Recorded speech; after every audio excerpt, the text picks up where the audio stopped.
Okay, so our research is done on the D-Wave company, but I have no conflicts of interest to disclose there, and actually would be very interested to try these in other type of annealers and everything that could scale to practical scenarios that hopefully I will tell you now.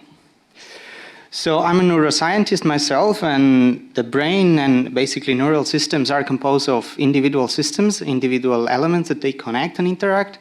So immediately we have complex systems or networks at the micro, meso, and macro scale.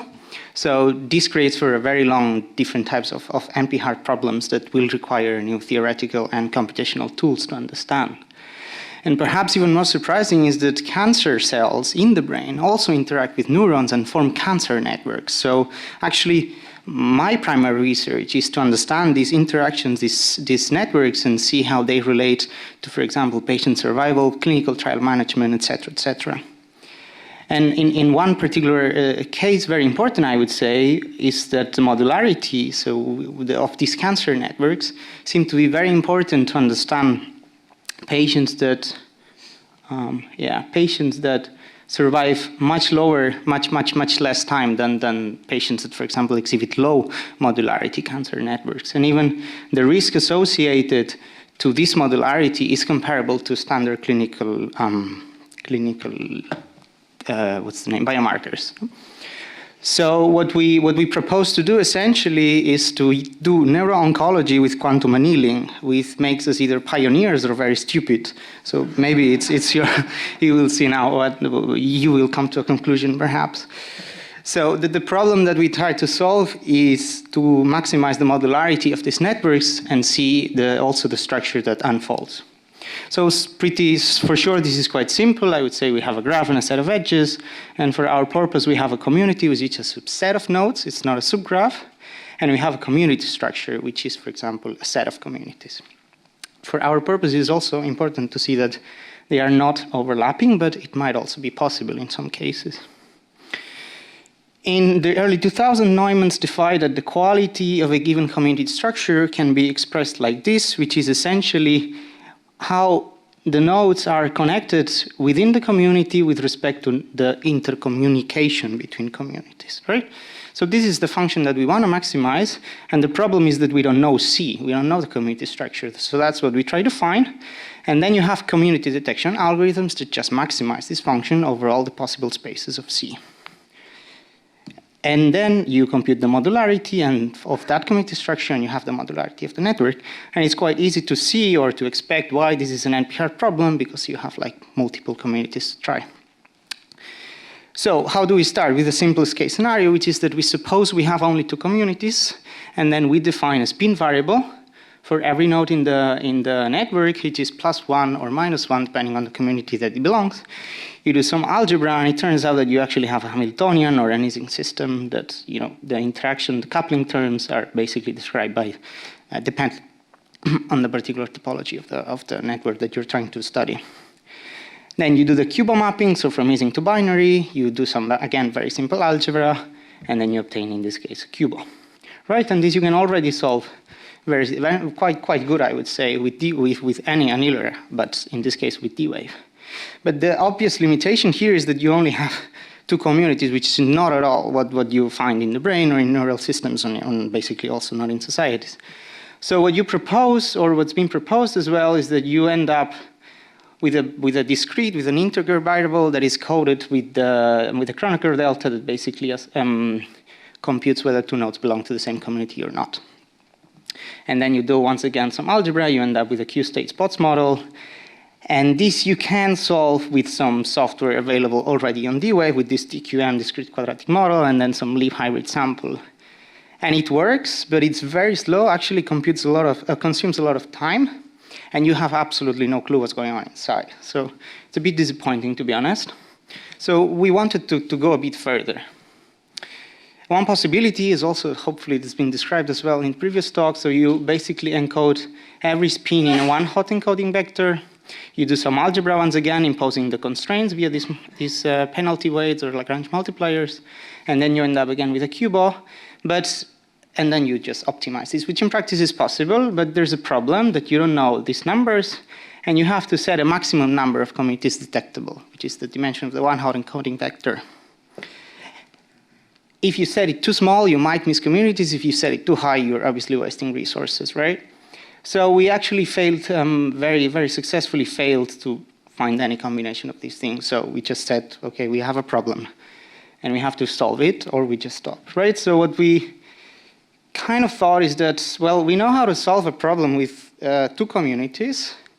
So what we're going to try to do is solve the problem always with C equals 2, with only spin variables, and we're just going to divide recursively. So we're going to try to find communities within communities, et cetera, et cetera. And you would very naively think the same as us, and it's like, okay, I'm going to find two communities, and I'm going to split these two communities, and I'm going to, once again, optimize for these two communities, et cetera, right? But the problem is that if you do this, you're actually missing the edges between the communities, so that's problematic. It's not only problematic, it's actually wrong, because these edges are very important for the final modularity. So the correct way to proceed is simply, well, modularity is an additive function, so basically each community contributes uniquely to the function. And what you want to do is like select an arbitrary community K and propose a binary division with that one. So the modularity function after that division is simply the same terms plus the modularity resulting from this division. And then you just measure the change, and if it's positive, that means that your modularity is increased, so that's possibly two communities that are there. And if you are a bit systematic and you write this increment, and you do some algebra once again, so this is all about algebra, you end up once again with a very, I'm going to say simple Ising system, with again the same linear transformation. You end up with a QBOS system that is it's independent of the topology of the network in a way, and also independent of some parameters of this function.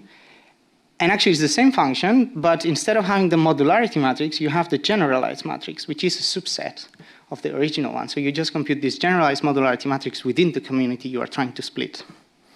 And this is another QBOS problem, right, that we can optimize with annealing. Some properties that will be useful for the definition of the general algorithm is that if k equals 1, this term is automatically the function that you want to maximize when you start with the entire network as a single community. And in the case where the solution is that there are no communities inside, the maximum of this P of k is actually 0. So that's a stopping. If P of k, if the maximum is 0, it means that you don't find communities inside, so you stop your process. And because we are dealing with non-overlapping communities, each leaf of the tree of the recursion is independent, so you can apply this in a systematic way. And with you, and essentially what we're doing is that we're maximizing a function by maximizing the increment of this function. And because everything here is linear, you have a procedure that you basically solve a discrete problem only with binary encodings, right? Why does this work? This is very simple to prove, but if you, given that everything are increments, if you sum all the increments, you essentially get the modularity that you found that you want to maximize in the end, right? So hopefully this is clear. In practical terms, so algorithmically speaking, we just have a typical divide and conquer, a typical recursion where we do binary. We start with a full graph, so all the nodes and all the modularity matrix. We compute the pairings of this Ising model. Then we embed the problem. We do binary annealing, and then if the two communities are non-empty, we enter once again the recursion, etc. And if one of the two communities is entry, we find the stopping condition, and then we exit, and then we go up the recursion. We can repeat this process for an arbitrary number of times to control for noise or any other things that we might not know.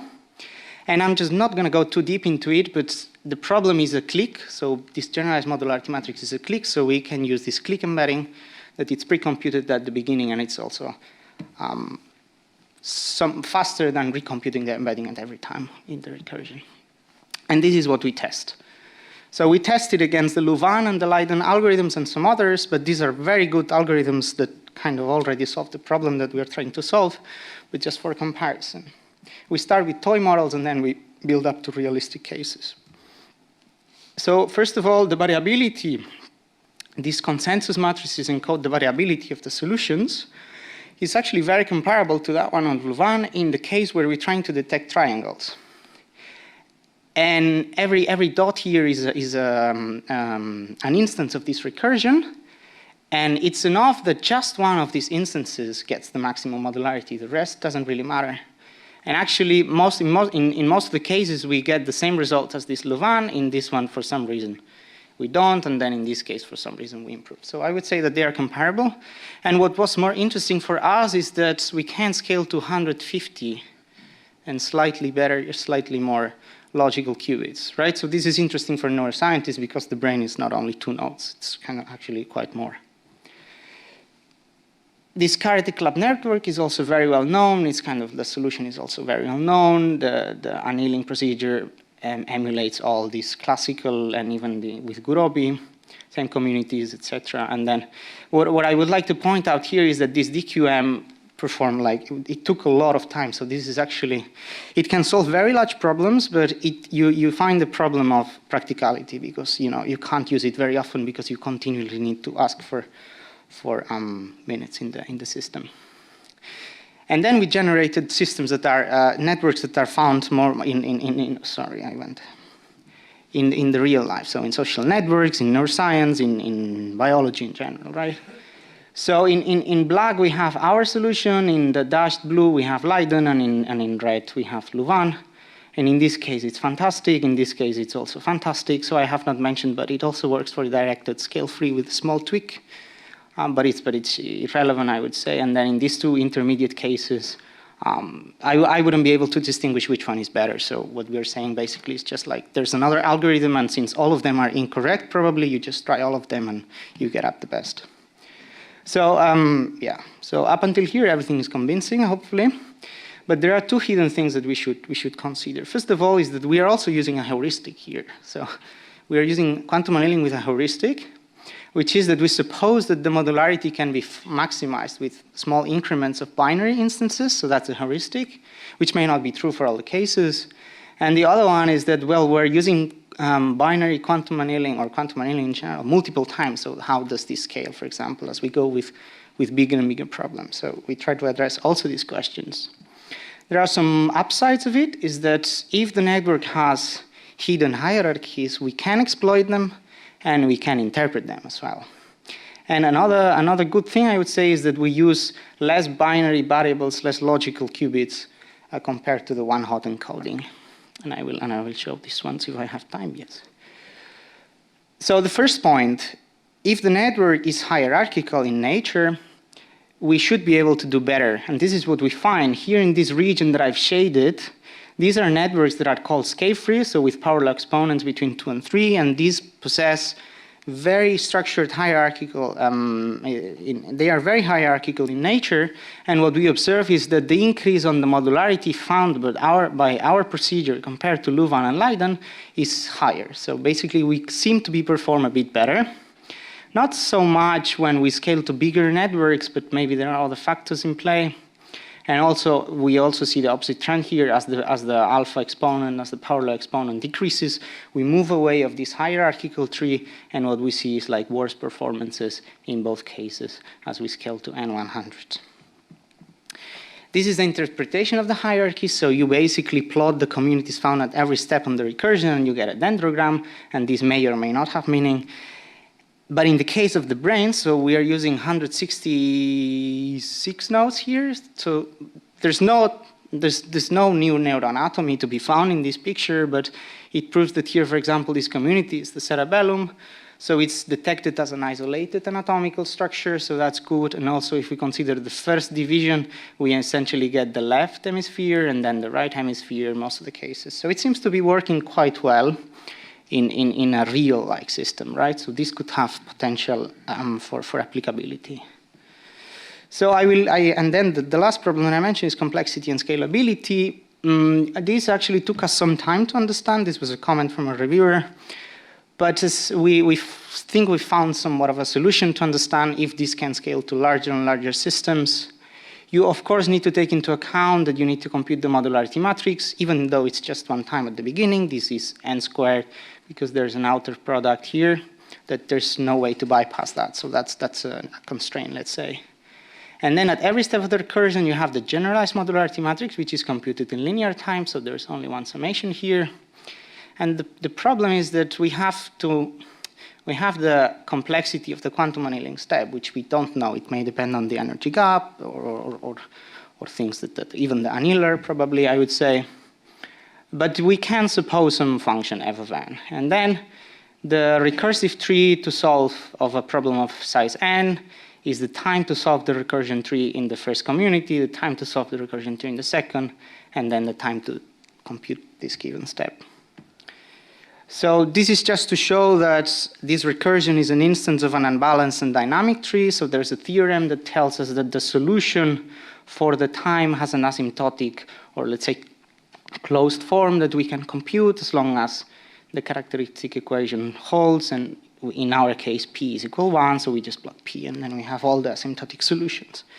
And the nice thing about it is that the recursion, so the generalized modularity matrix gives n log n, and then the complexity, the total quantum annealing complexity has this expression, where f of n is the time to perform a single step. And then we consider as well the modularity computation, which dominates over the recursion. So it seems that by having recursion, we're not adding any computational overhead on the classical part of the algorithm. And we can just suppose different functional forms for f. So we can say it's constant, log, linear, polynomial, or exponential. And then you just compute this kappa, right? And then you have times that, so if the annealing time is constant, then your kappa is constant as well, so that integral is constant, and then the total complexity is just the modularity, right? So actually, if f of n is polynomial, which I guess maybe it's likely, but I will show you that maybe not, then the annealing part represents a problem because it scales worse than the computation of the modularity itself. And just as a comparison, the Louvain and Leiden are between n log n and n squared, which is, again, very, very fast. So this is a very stringent comparison that we are trying to achieve, right? So what does it mean in practice? So it turns out that after much thinking and digging and asking and reading, there is a way to measure the time that the annealing, the total time taken by the annealing processes, right, in D-Wave, and you can access it, and you can plot it for different types of networks and different sizes, and it turns out it's actually not so bad. So even for 140, it's even less than 1 second, and it seems to scale, so it grows, which is also good in this case, and in this and in the other two as well. It grows, but perhaps a bit less, right? So these types of network are more hierarchical structures, so the depth of the hierarchical tree is also bigger, so that means that you go into more and more and more leaves so that the time scales accordingly. And it seems to be described actually with log n better than linear, so I don't know. I mean, of course, this is not like thousands of nodes, but with the data that we have, it seems that, you know, it's something that it's not so prohibitive, I would say.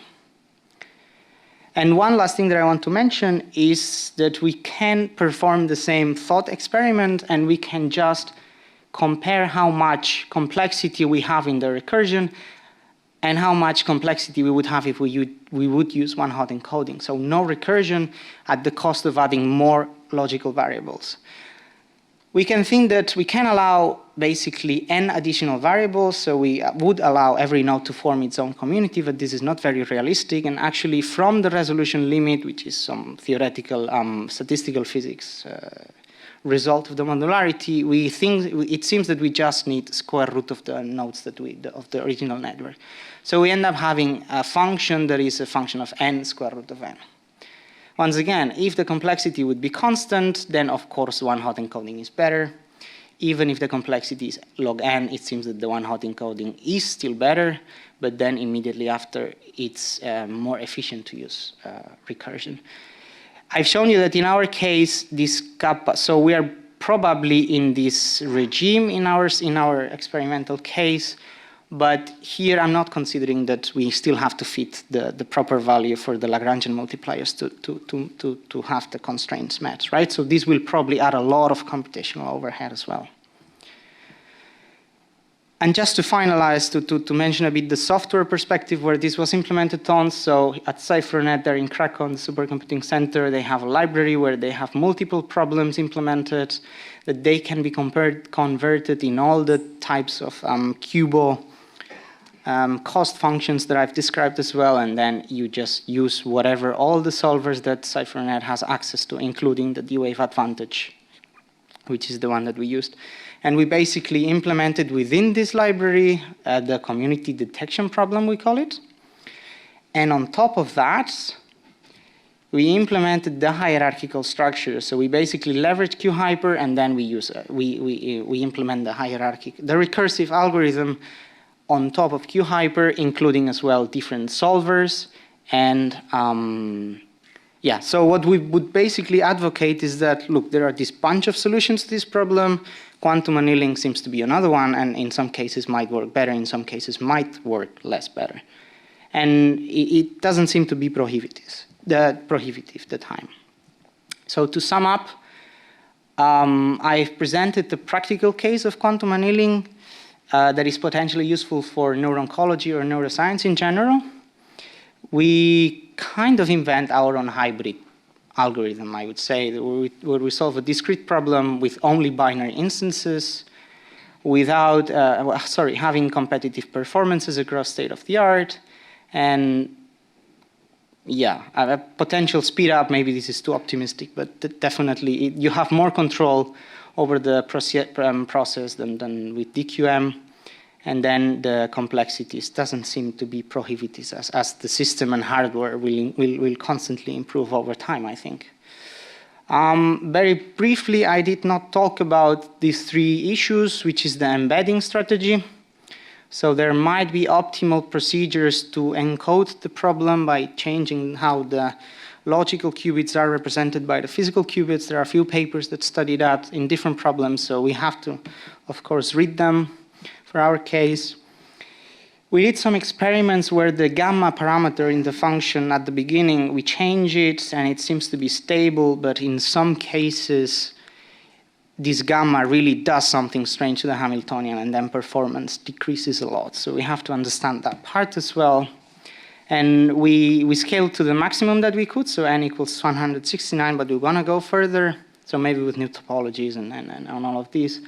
And also the dynamic range, which is related of the information needed to encode all so the lowest value in your graph and the highest value in your graph, this is dynamic range, and if this is bigger, then you have problems to embed in the QPU. So we have to also study this, but our ranges seem to be acceptable.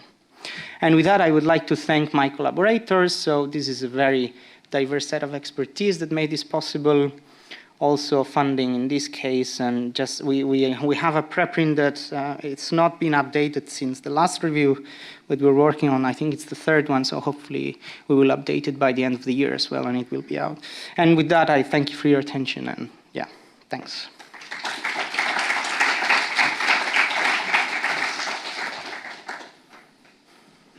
Time for questions.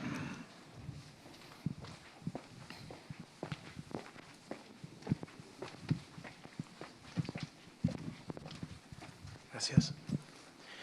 Good evening. Thank you for the nice talk. It was really interesting. Also because you applied quantum annealing to a concrete problem and environment of complex networks. So I have two very quick questions that probably could be very stupid. So I guess that either Louvain and Leiden algorithms converge to the same solution, right? I mean, to the same, provided the same communities, right? And did the annealer do the same actually, or did you find sometimes that the solution provided by the annealer contain different communities, and from a neuromorphic perspective, could you comment a little bit on that? I mean, you know, getting other kind of community, what would imply in this analysis? This was the first question. And okay, this is the first question, sorry. Yeah, thank you. No, they do not provide the same solution all the time. Neither the Louvain, neither Leiden, actually, they are all heuristic. So even if you want to solve the same network, they will provide different solutions in some cases, especially if the topology is not very well defined. So the same with the annealer, right? So the same with the annealer. So at the beginning I showed that, but the variability of these three algorithms is very similar, including the annealer, right? What it means in practical terms, well, even if you have the same solution, but one node is put in a different community, this changes the modularity, right? So what's the impact of this? I think it depends on how you analyze these communities. So in neuroscience, I would say that if you're talking about function, it would mean that, I don't know, some part of the brain would be attributed a function that it doesn't really have, and this is a wrong result.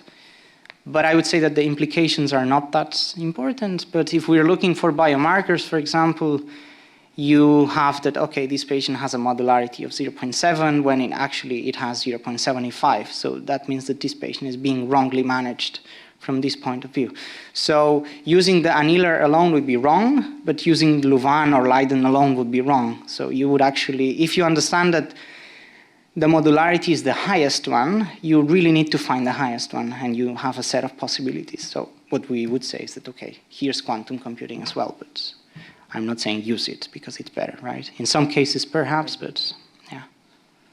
Okay, thank you. And very quick question, the last question. In the plot that you showed, the scalability plot, I mean, so the dot, the dot represent the average value averaged on the number of runs, on the number of iterations, because you said that your annealer has been called multiple times iteratively. So is that dot representing the average over these iterations? Right, that's a good point. The dots represent kappa, which is the total time.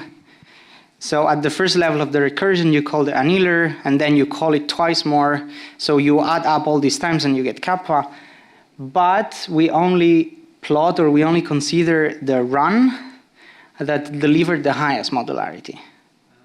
So it's a trick in the sense that if you run this process 100 times, of course you will have, these times 100, right? But actually what I haven't shown is that the problem of time does not come from the annealing, it comes from the pre-processing of the mapping of your problem to the way that D-Wave or any of the systems discussed here.